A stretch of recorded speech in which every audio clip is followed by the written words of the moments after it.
How about that? Week 5, we talked about it. We said this was going to be one of the greatest college football weekends of all time. Did it live up to it? I would say yes, it did. From Friday, the first game on Friday, to the last game on Saturday, it was unbelievable college football. Welcome into the show, everybody. It is the Week 5 recap show. We have 8 game recaps to get through, some long, some short. Then we have my muffins. If you're new here, muffins, stay tuned for that. Awesome. And then we have my what if poll, which is the top 25, my top 25, and I rank it based on what if the play on the field, the results on the field actually mattered, and we ranked based on that. That is what the what if poll is all about. Thank you for joining the show, everybody. If you wouldn't mind, go ahead and drop down below and subscribe or leave a comment, and I will respond to you. We're going to jump right in. We have a lot to talk about. Week 5 was exhilarating. It was exciting. It was everything you want for a college football weekend, and then some. Just game after game, you were like, whoa, it's an overload. It was a sensory overload. The quad box was humming. It was awesome. Let's jump right into it. No other place we could start other than Alabama at the Georgia Bulldogs. 24-21, Alabama wins it. Man, oh man, was this an awesome game. This game was fun from the very beginning. Now, in the preview show, I said, could it live up to the hype of last year's game? It did not. There's quite possibly not a game ever that could live up to the hype of last year's game. But it was an awesome game. It was exciting. There were plays to be made, and there were dramatic moments, dramatic decisions. We're going to talk about all of it. Let's jump right in. Alabama. Got to talk about Alabama. They're the winners. My thoughts. I had thoughts on how to win this game. Okay, if you don't watch the preview show, you have to watch the preview show because we give out a lot of information there. And one thing I said in the preview show, or one of the things I said was Ty Simpson. He has experience in a big game before. It was week 1 at Florida State. Seminoles take down Alabama. He did not perform well in that game. He did not have a great night. He did not have his best time playing football that day. Okay. And I said he's gonna have to rely on those bad feelings, that time he felt uncomfortable. He's gonna have to remember that and be like, I've been here before. I can be comfortable in this road environment, okay? And boy, oh boy, did he come out comfortable. This man looked like a veteran out there. This is only his 4th start. He looked like he's been playing college football for 3 years.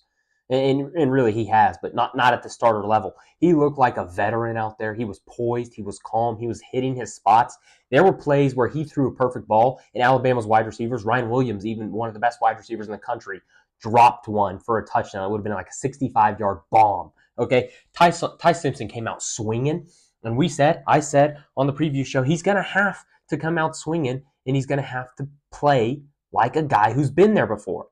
Now, the one time he was there, he didn't play well. I said that. And can he adjust? He did adjust. Ty Simpson looked awesome last night. Very much so the reason they won this football game. The second thing I said Alabama's going to have to run the ball better than they do during the first 3 games of the season. Now, they averaged 3.1 yards per carry. It wasn't great. However, it was good enough to open up the passing game. Okay, they ran the ball 38 times. They didn't give up. Okay, very balanced attack. Look, 50-50. Run pass, very balanced attack. Sometimes when a team isn't running the ball well, they can tend to give up, abandon, and you can see Ty Simpson throwing for 55 times a game. That was not a recipe for success, okay? They stayed balanced even though they weren't running it well. It was still effective in pulling those Georgia defenders forward so Ty Simpson could throw the ball over the top. It was a very good game plan from the Alabama Crimson Tide from the get-go, okay? My biggest question for Alabama and Kalen DeBoer was discipline. I said, hey, this team stinks on the road. They are one of the most undisciplined teams in all of college football. They always have more penalties than the other team they're playing. Just it's a given fact. It is a given fact that they're going to have more penalties. You look right here next to me, Alabama, 4 penalties for 16 yards. And you're thinking, Ian, that's got to be a typo. No, not a typo. Not a typo. They had 4 penalties for 16 yards on the road in Athens, Georgia, when Georgia's crowd was going wild. They got Alabama in there for the first time in a long time. They want to beat this team more than they want to beat any other team in the entire country. And Alabama goes in there with Kalen DeBoer, one of the most undisciplined teams in college football, penalties-wise, and they go in there and they say, hey, that's not us. That is not us anymore. We're going to have less penalties for substantially less yards than the Georgia Bulldogs, who had 6 for 68. Mightily impressive. I thought that could be a detriment to the team if they go in there and rack up 10, 12 penalties like they have in previous road environments under Kalen DeBoer. And they went in there and looked like a Nick Saban coached team in the category of discipline. Okay, defensively we can talk about that. But in the category of discipline, they were disciplined, they were poised, they were coached well last night. I saw this stat after the game. This is the first Kalen DeBoer coached game for Alabama, for any team that he's been the head coach of, where his team had less penalties than the opposing team since Washington beat Texas in the college football playoff semifinal game 3 years ago. The first time since then, his team has had less penalties. Forget on the road, at home, whatever. The first time ever since that game, 3 years, he's had this penalty issue. Unbelievable performance and poise from them last night. Now, there are still some issues defensively on the back end of the defense. Corners biting on things they shouldn't bite on. They have a new injury, Qual Russow, I think is his name, linebacker. He's going to have foot surgery today. Just got word of that here 5-10 minutes ago. Look, they have to figure things out defensively because they're going to face offenses that can beat you and capitalize on things that Georgia didn't capitalize on. Georgia had moments to win this football game they didn't capitalize on. So Alabama defensively is going to have to adjust. They're going to have to figure it out.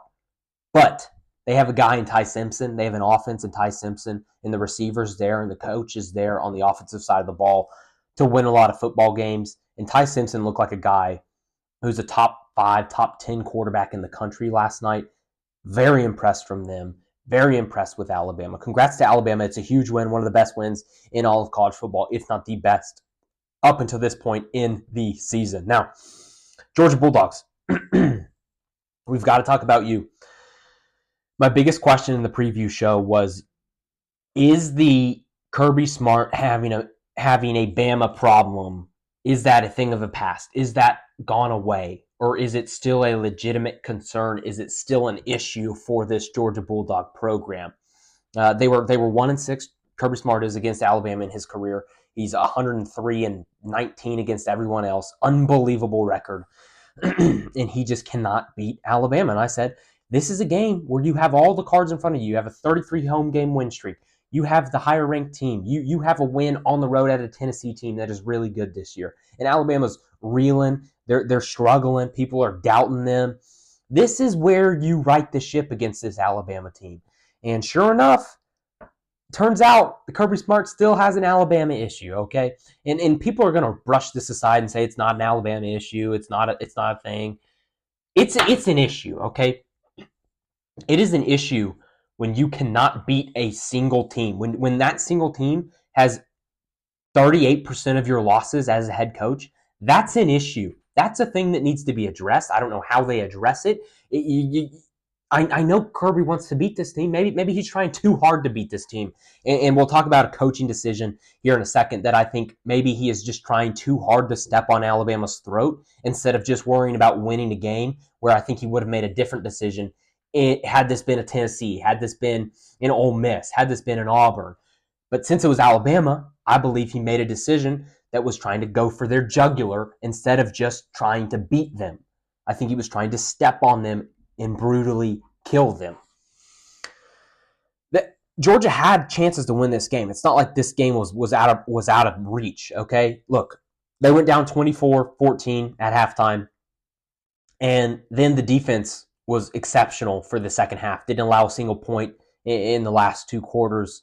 And there was a play early on in the fourth quarter, or maybe in mid fourth quarter, where Gunnar Stockton throws a beautiful ball over the middle. Guy's wide open. He does some twirl jump in the air, and he drops it, and then Georgia has to punt the ball away. That moment was for them to go up 27-24, or 28-24, excuse me. That was their moment to win the game, and you're thinking, oh, That was it. But early on in the fourth quarter, Georgia's driving. They are driving. They have a 4th and 1 at Alabama's 12-yard line or so. It's 24-21. 13 minutes left in the fourth quarter. Alabama has 70 yards of offense in the second half. They haven't done anything. They've missed a field goal. They haven't moved the ball. They're coming off 2 drives in a row where they get about 15 yards total. Okay? Georgia is driving down the field. They're moving the ball on this Alabama defense in the second half. They get down to the 12-yard line, 4th and 1. 4th and 1. They're down 3 at home. There's 13 minutes left in the game. Your defense is playing exceptional football. This is the coaching decision I was worried with Kirby Smart last night, where it made me think, hey, I think he's just doing this because it's Alabama. If this was another team, he 100% takes the field goal. Why would you not take the field goal there? You're at home. Your defense is playing exceptional football in the second half. You've been moving the ball on this team all game, especially in the second half. You've been able to run up and down on the field. And you choose to go for it in a quick hurry-up mode on 4th and 1 when a field goal ties the game. You're going to get the ball back. You know you're going to get the ball back because your defense has been spectacular in the second half. And you choose to go for it because you want a touchdown and you want to put them out of their misery. You want to go up 4, force them to get a touchdown. It just made no sense. It made no sense. There's 13. It's not like there were 4 minutes left in the game and you're thinking, I want to put them out because they could take the ball for the last 4 minutes of this game. It made no sense in a coaching manner to go for that 4th and 1. If you're on the road, I have no problem with going for that. No problem. But you're at home. You have a defense that's playing really good football. And I think in the back of Kirby Smart's mind, he's thinking, this is Alabama. I really want to beat this team because I have no doubt in my mind. If this is any other team, they're kicking that field goal. They're taking the points. They're tying this game, and he's relying on his defense to go out there and win that football game. It made no sense to me. Now, as a whole, these two teams, a lot of drops offensively for both of these teams. Gunnar Stockton had a couple where he dropped them in there. Same with Ty Simpson. The defenses are kind of sad. They're kind of sad for both of these teams. How the mighty have fallen. These used to be the 2 best defenses in the country year in and year out, and they have fallen, and they have fallen quickly. Kind of disappointing. Look, Alabama, congrats to you. Big-time win in a big-time environment. I expect both of these teams to be present in the end-of-year discussion, especially in the SEC, but also the College Football National Championship discussion. They're not going anywhere. These teams are only going to get better as the season goes on. But still puzzled by that decision from Kirby Smart. But props to Kalen DeBoer. The guy bounces back, and he beats supposedly the best coaches in all of college football no matter what. He's 7-0 against Kirby Smart, Dan Lanning, and Steve Sarkisian. A lot of people think those are the 3 best coaches in college football. That man, Kalen DeBoer, 7-0 against them, continues to win at Alabama. Now, he does struggle against unranked teams, so that's a bugaboo. But they, I think, only have 1 unranked team left on their schedule, so shouldn't be an issue for Kalen DeBoer and the Alabama Crimson Tide moving forward. Next game up, Oregon at Penn State. Do you hear that? Yeah, I don't either. That was what Dante Moore heard last night in Happy Valley. He heard nothing. This crowd was asleep last night. I thought the whiteout was supposed to be the best environment in all of college football. And because of the snooze fest that is their own football team, they had nothing to cheer for. Nothing. There was nothing to be loud for. There was nothing to be excited about for this Penn State Nittany Lion football team. I'm harping on Penn State already. Let me talk about Oregon first because they won this football game in overtime. This game was a snooze fest for about 95% of the game, and then the last 5% turned into a thriller. And that's going to be a little misleading for some people in their thoughts about both of these football teams, okay? Look, in my preview for this game, I said, I know one thing about Oregon. And you're thinking, whoa, you only know one thing about Oregon? Yeah, coming into this game, we only knew one thing. We had questions about a lot of things. We only knew one thing about Oregon. The one thing we knew was Dan Lanning is a top 3 coach in college football, and I said he's gonna go out there and have these boys ready to go, and he did. And maybe he was on drugs last night. Allegedly, he was on something because those interviews in game and the cameras on him in game, that man was juiced up, ladies and gentlemen. I don't think he was actually on drugs, but wouldn't take a lot of convincing.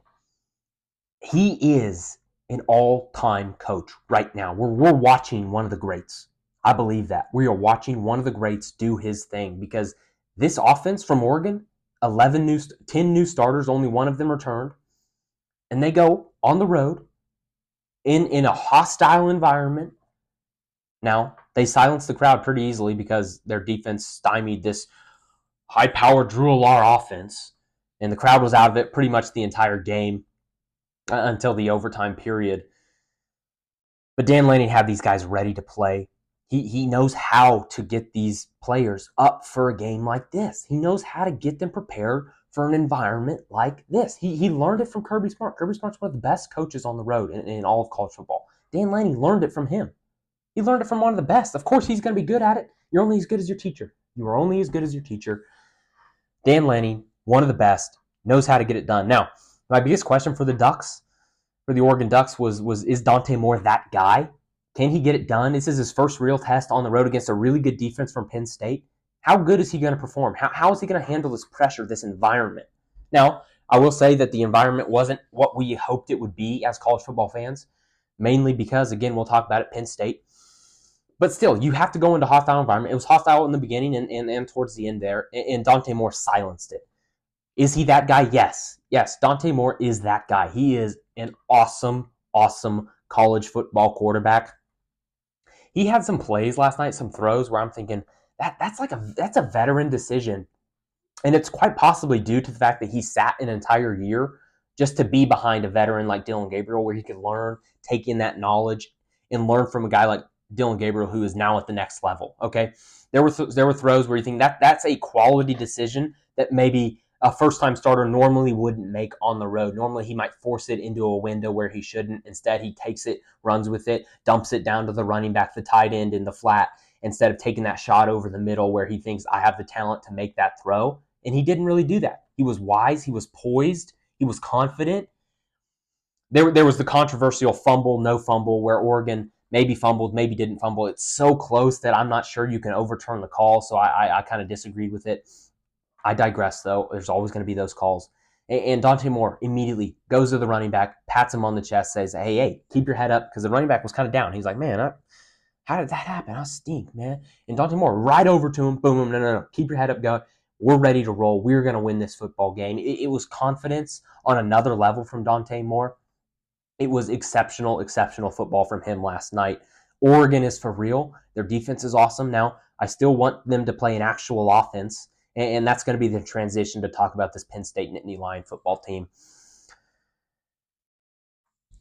Oh, man, where do we start? We're going to start. We're going to talk about James Franklin here in a second. Everybody wants to talk about James Franklin.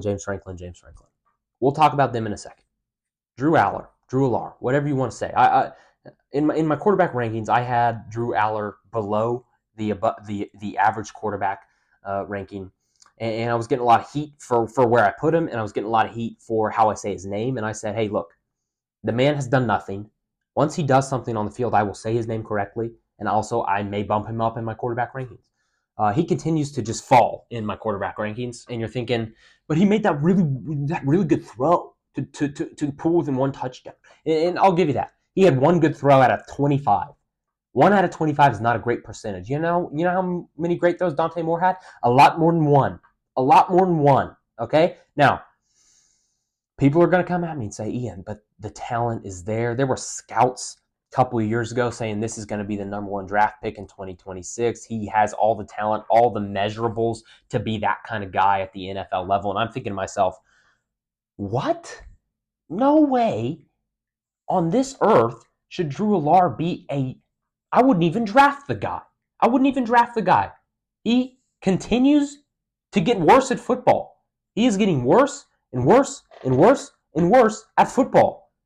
It's evident. It is evident to watch this guy play football and think, hey, I don't think he's that good. I've been saying this for 3 years. This is not a good quarterback. Now, relative to some of the bad quarterbacks in college football, yeah, he's better. But he's not. I wouldn't even say he's an average quarterback. He is definitely not a quarterback that Penn State should believe in, and they believed in him so much that they got rid of a better quarterback in Beau Pribula. I was all aboard the Beau Pribula Express, and they said, no. Get out of here, Beau Pribula. We're riding with Drew Allar.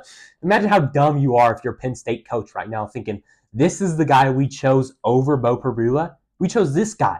This guy, 14-25 guy, over Bo Perillo. Made no sense. He stinks.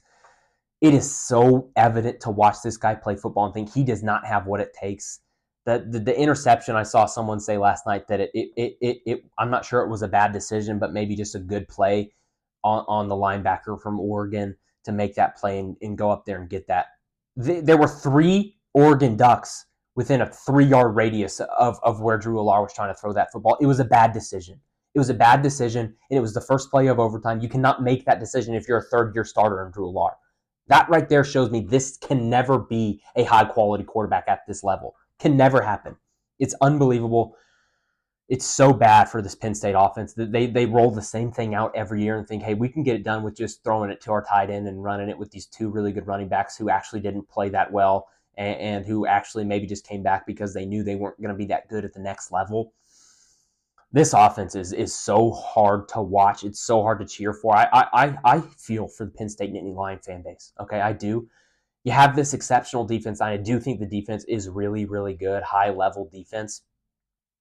But you got to stomach this offense every Saturday. It's hard to watch. I feel for you. Now, James Franklin, bad. Bleh, bleh. It's so bad if you're James Franklin. 4-21, I believe, now versus top 10 opponents. And some are going to say, well, he wasn't favored in like 85% of those games, so it's not that bad. It is bad. 4-21? That's horrendously bad. You were favored by 3.5. You let a first-time starter at Oregon come into your building, your whiteout, your sacred whiteout tradition, best environment in college football. You let a Dante Moore go in there and look like Tim Tebow, prime Tim Tebow. And your quarterback over there is twiddling his thumbs. What are you doing, James Franklin? It may be time. It may be time if you're Penn State to move on and just separate, just go your separate ways. Don't make it an ugly thing. Just say, hey, at the end of the season, James, we're going to go get somebody who can win a big-time football game. Because you cannot, and this program needs to be at a place where we can compete for national championships, and we are not going to be there if you are our head coach, because you cannot get it done. They punted on the 37-yard line. Just punted on the 37-yard line in a close, tight game in the second half of a top 10 matchup. And James Franklin thinking, yeah, this is probably a good time to punt. We don't need any points. Stuff like that is you don't have what it takes to win a big-time football game if you're punting on 37. Dan Lanning had 4 drives in the first half, went for it every single time. Every single time. That's what it takes as a head coach. Not this punt from the 37-yard line stuff from James Franklin. Horrible stuff from James Franklin. Congrats to Oregon. Congrats to Dante Moore. Big time game from them. Next game up, LSU at Ole Miss. This one's going to be brief here, folks. In the preview show, I said one of these teams is going to show us they're fraudulent, okay? And I had a hunch. I've had a hunch for 3 weeks now that LSU is a fraudulent football team because they beat Florida and they beat Clemson, and Clemson and Florida are garbage cans, okay? Absolute garbage cans. And I said one of these teams is going to show us they're frauds. And we saw it yesterday. The score is misleading. Let me throw that out there. It's 24-19 Ole Miss. The score is misleading. Ole Miss dominated this entire football game from start to finish. It was not pretty. LSU on third down. This shows the game right here. The rushing for LSU and then the third down from LSU. Third down, 2 of 11. Blech. Gross. You're not going to win an SEC football game on the road if you're 2 of 11 and you run the ball 22 times for 57 yards. They can't run the ball. They can't convert on third down. They can't get stops when they need to. Look at that. 8 for 16 on third down for Ole Miss.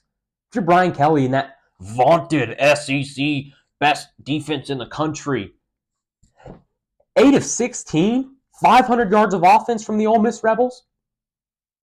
8 of 16 on third down, and this is your super duper amazing defense? Come on. Enough with that. No good. This LSU defense has just been paper tiger written all over them.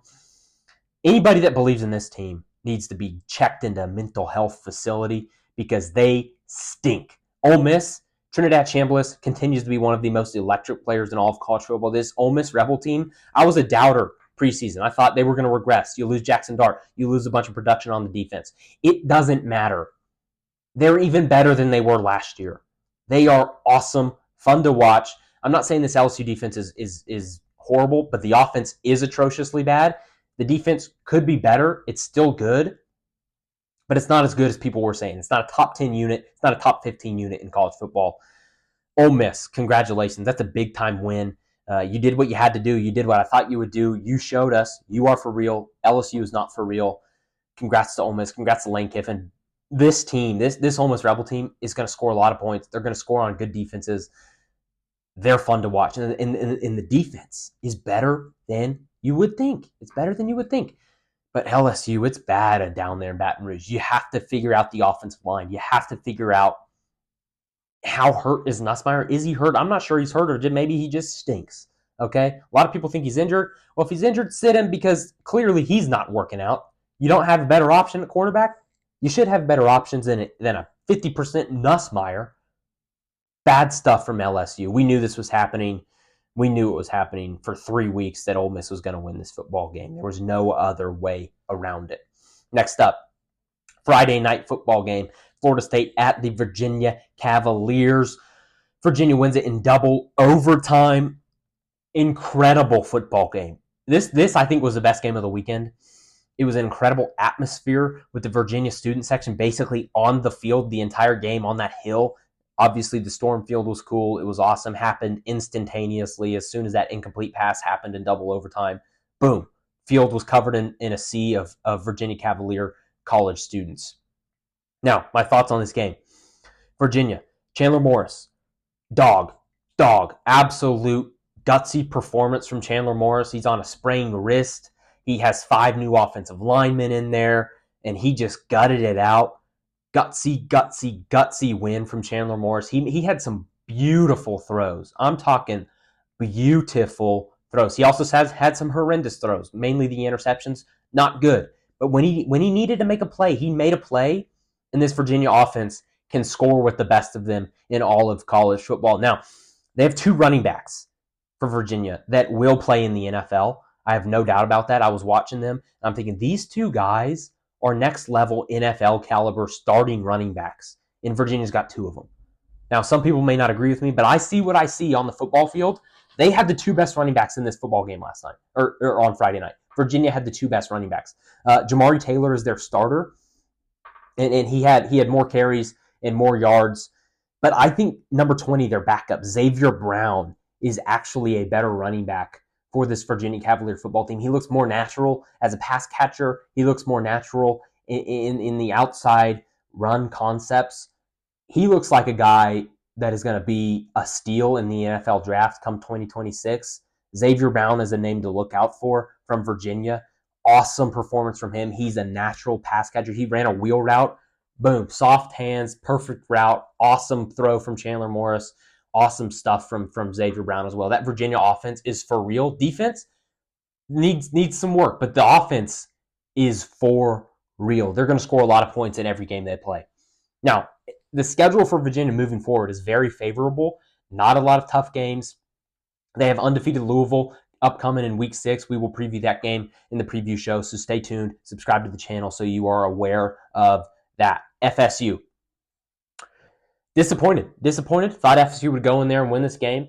Maybe not a look-ahead spot, even though they're playing Miami next week. Thought they would go in and handle business. I knew Virginia could score some points, but I believed in Florida State. I believed in Mike Norvell to have this team ready to play. I believed in Thomas Castellanos.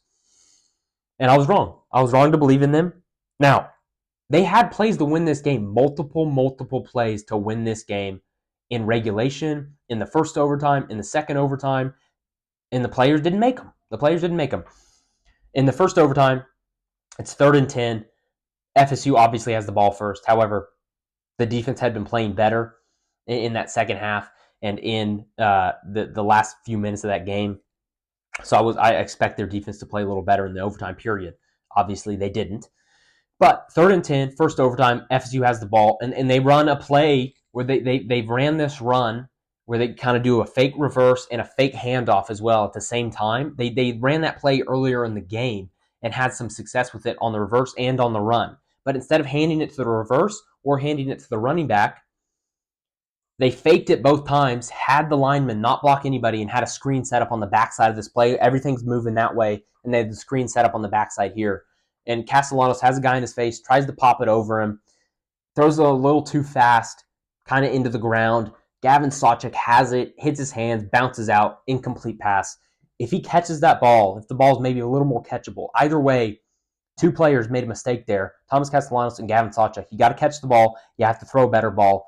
That's a touchdown. You have 4 offensive linemen out in front of you 20 yards away. That is a touchdown 10 out of 10 times. There were plays to be made. Then you have the drop touchdown in the second overtime by Deuce Robinson, who is an exceptional football player. Let me just say that. Awesome guy to watch. Mismatch nightmare for every team they face. But you have to. It was a beautiful, beautiful throw from Thomas Castellanos, and he dropped it. And that's devastating for this Florida State football team. They blew it. They really did. They had plays to win this game, and they didn't. And that's what you got to do. Conference game in the road, great environment. You're going to have plays to win if you're the better team, and you got to capitalize on those plays. You got to capitalize, and they didn't. And that was the downfall of them on Friday night. I still believe in this team. I still believe in this offense. Maybe not as high on them as I was going into this weekend, but I still like them. I still like them. All right, we'll have some quick hits here. I'm going to take a sip here, and then we'll have like about four games left here that we'll talk about. While I take a sip, go ahead and drop down below, subscribe, turn that bell on, leave a comment, and comment if you want one of these mugs. We will get you one, and I'll ship it your way. TCU at Arizona State, also a Friday night football game. I had TCU plus 3.5, and I had people comment on my video, 0-2, because I had Florida State minus 6.5, and then TCU plus 3.5. And people were like, 0-2 on Friday night, loser, 0-2. And I'm thinking, 0-2? What? Do you people not know how spreads work? I was 1-1. Now, we'll talk about the picks here in a second. Not a good weekend from us or anyone around the country, to be honest with you. It was a tough weekend, so many close games. But this game right here, absolute thriller. TCU goes up 17-0. I'm thinking, yeah, that's right. That's right. I was so right about this TCU football team. And then sure enough, here comes Arizona State at halftime, firing on all cylinders. They had the best player on the field. It was evident. Jordan Tyson might be the best player in the country. Not enough people are talking about how elusive, how this guy gets open, his hands, his run after catch. I liken him to a CeeDee Lamb-esque wide receiver in the NFL. I think he profiles very similarly. They kind of have similar builds, and they move very fluidly. Okay, I'm not sure fluidly is a word, but they have a fluidity to their football game. And I think Jordan Tyson, CeeDee Lamb is a very good comparison. He had 8 for 126 and 2 touchdowns. Awesome performance from Jordan Tyson, best player on the field. It was evident. They're going to be in every game they play because they have that guy who's a mismatch nightmare on their football team. Congrats to the Sun Devils for that win. Big time win. Next one up, USC at Illinois. Man, I feel like I've watched this game about 3,000 times as an Oklahoma fan. This was a classic Lincoln Riley football game. Just a classic. The offense continues to play well. They put up a lot of points. They move the ball a lot. Some questionable play calls coming down the stretch. The defense kind of fades away and lets an offense that has been stymied a couple times this year just run all over them and throw all over them. There's busts all over the place. There's no turnovers forced. You look kind of confused some places, and then you lose. When you had the game kind of in your hands the whole time, in the second half especially, and then you go out there and lose. And you're thinking, what? We lost that game? And you're thinking, yeah, you lost that game. You lost that game. It's classic Lincoln Riley game. Now, let me talk. Mekhi Lemon, wide receiver for USC, is awesome. I think he's the second best wide receiver in the country, right behind Jordan Tyson at Arizona State. He's going to be a first-round draft pick. That's a mismatch that they should exploit more often. And I know you're thinking, Ian, didn't he have 11 catches? Yeah, he had 11 for 151 and 2 touchdowns. And the second one was an awesome contested ball grab. The guy is an awesome, awesome college football player. He's going to be a first-round draft pick at the next level. Altmaier, exceptional football game. He was in control the entire time. He was running the offense well. Big bounce-back week for Illinois.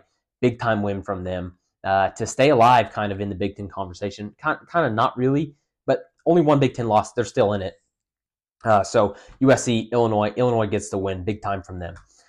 Next one up, Auburn, A&M. I feel like we watched this game last week for Auburn.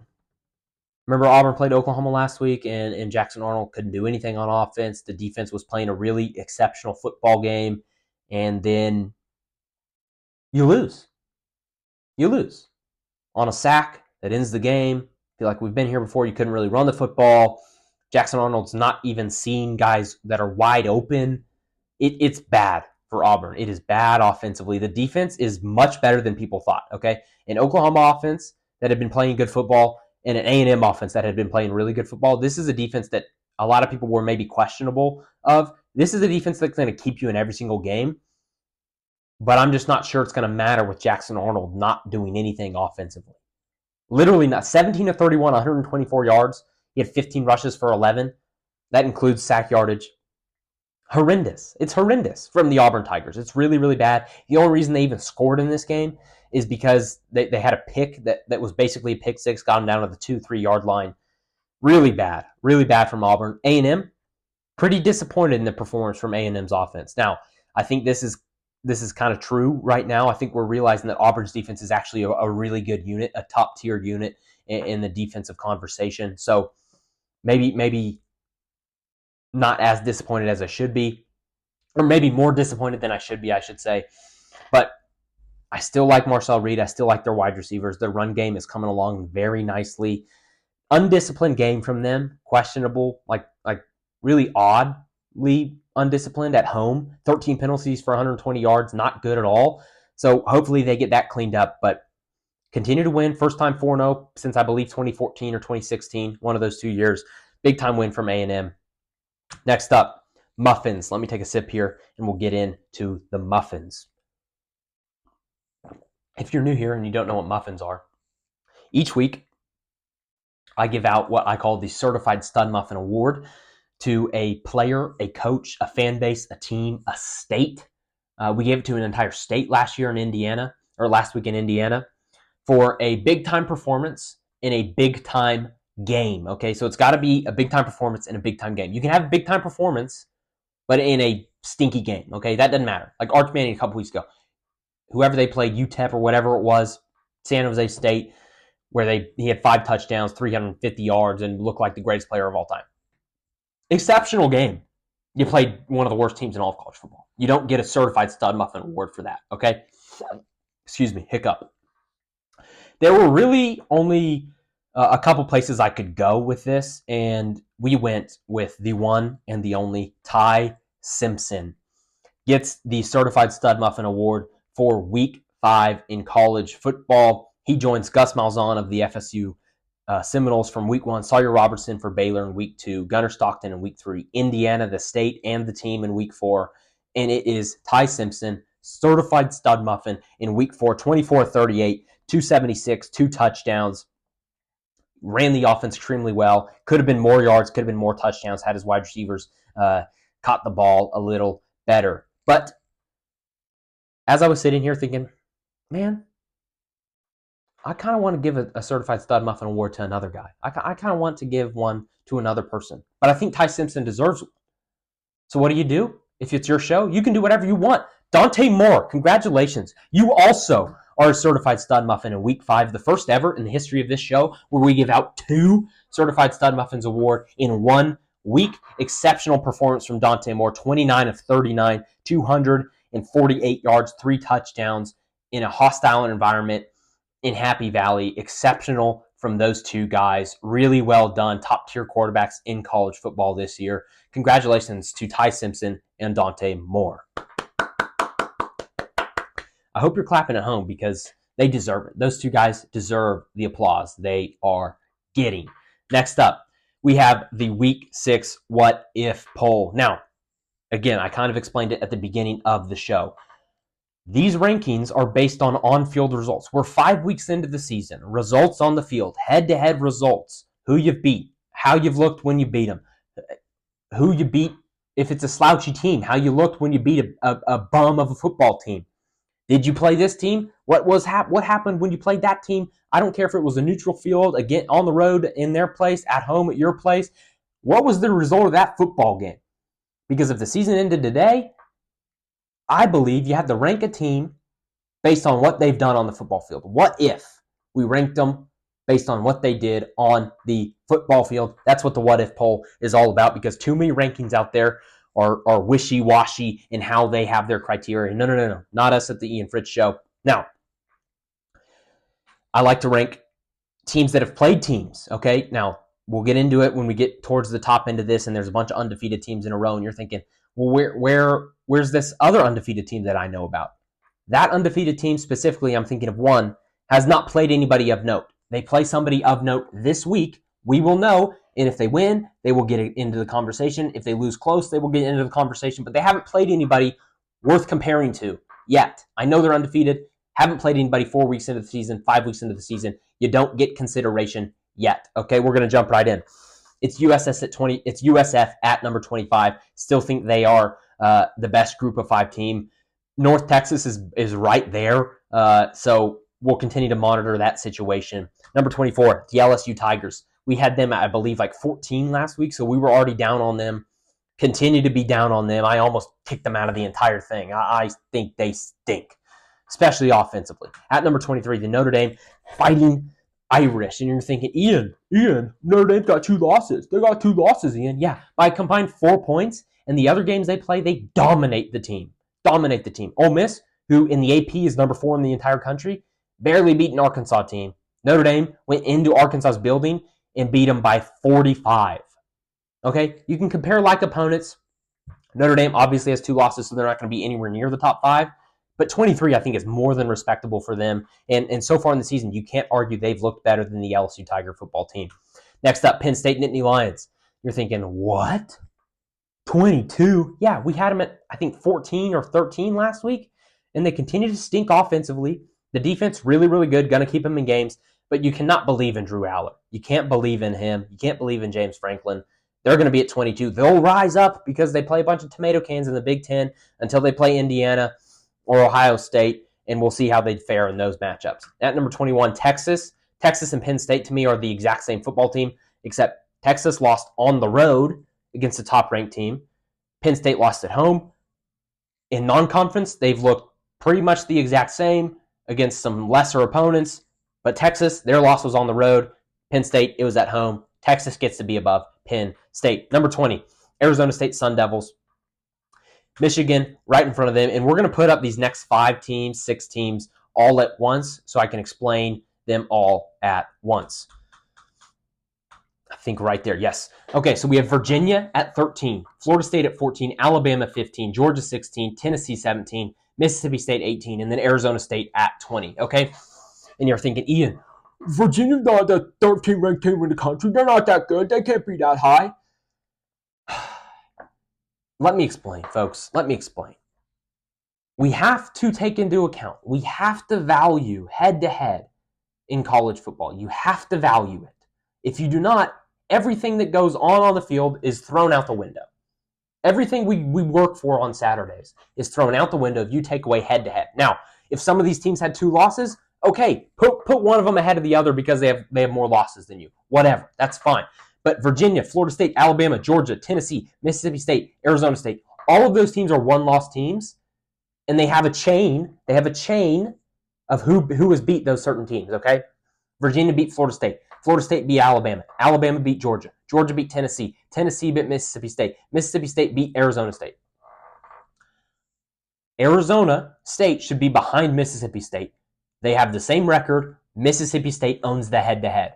That's logical. Tennessee and Mississippi State, they have the same record. Tennessee beat Mississippi State. Logical to have Tennessee ahead of them. Georgia beat Tennessee. Well, Tennessee lost to Georgia, therefore they should be behind them. Same for Alabama, same for Florida State over Alabama, same for Virginia over Florida State. Now you're thinking, Ian, well, all of that is true. You could have Virginia behind maybe a Georgia. Maybe Georgia should be the top of this group. Well, you can't have Georgia above this group because they lost to Alabama. So therefore, Virginia needs to be at the top of this chain because they beat Florida State, who beat Alabama, who beat Georgia, who beat Tennessee, who beat Mississippi State, who beat Arizona State. You're thinking, Ian, Virginia lost to an NC State team, who lost to Virginia Tech, who lost to Old Dominion. And I'm thinking, yes, very good point, young Padawan. Very good point. That doesn't matter because all of those teams have multiple losses, so we cannot compare them to these 1-loss teams. They got to be separate. If Virginia goes out and loses this week, we can reconfigure. But until these teams have a different number of losses, we have to compare them together because they have the same amount of losses. Virginia should be above Florida State, and Florida State should be above Alabama, Alabama above Georgia. All of that is logical based on on-field results and records, all taking it into account. This is not projections, folks. This is not, oh, I think Virginia is a better team than Alabama. I don't. However, they beat the team that beat Alabama.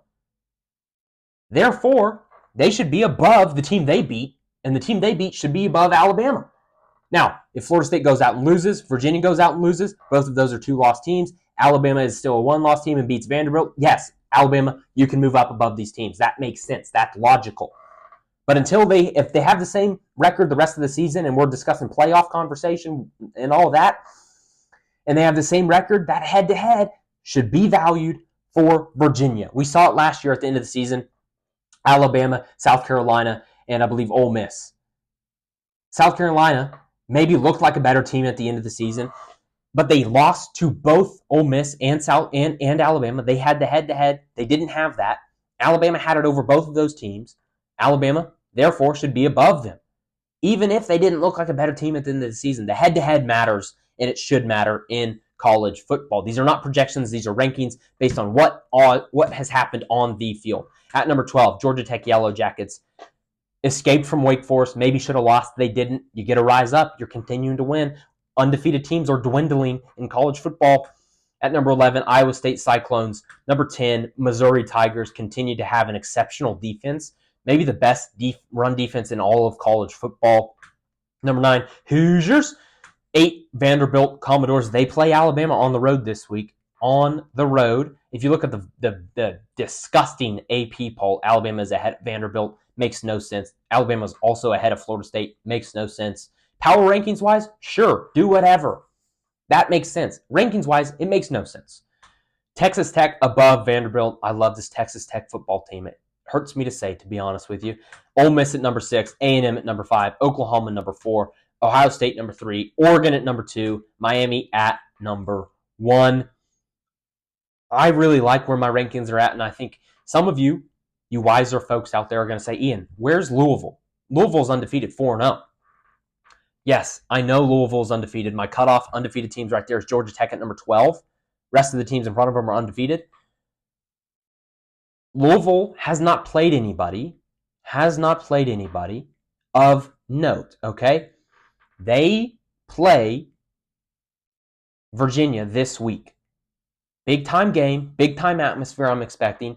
We will know about Louisville after this week. If they beat Virginia, here comes Louisville rising up. That's how rankings should work. Until you've played anybody, you can be disregarded, but I'm thinking about them. I know about them. They're in the mix. They're in the mix. If I was going based on how they've looked and records didn't matter, and head-to-head results didn't matter, and who you played didn't matter, but eye test was all I did, they would probably be in the top 25. But because I have to go based off on-field results, then they're not in the top 25. Not yet, at least. Calm down, Louisville fans. They will be there next week if my gut is correct. This is the top 25. Comment down below what you disagree with. Follow me on the social medias here at Ian Fritts Show on Twitter, X, whatever you want to call it, TikTok, Instagram. And I will have a reel of my top 25, and you can comment there as well. Comment what you disagree with, why you disagree with it, and we will have a civil discussion in the comment section. Put that bell on, like this video, subscribe down below. Thank you so much for watching. I love you guys. Bye. Whoa, he has trouble with the snap, and the ball is free. It's picked up by Michigan State's Jalen Watts-Jackson, and he scores on the last play of the game. 25, 40, 45, 50, 45. There it goes.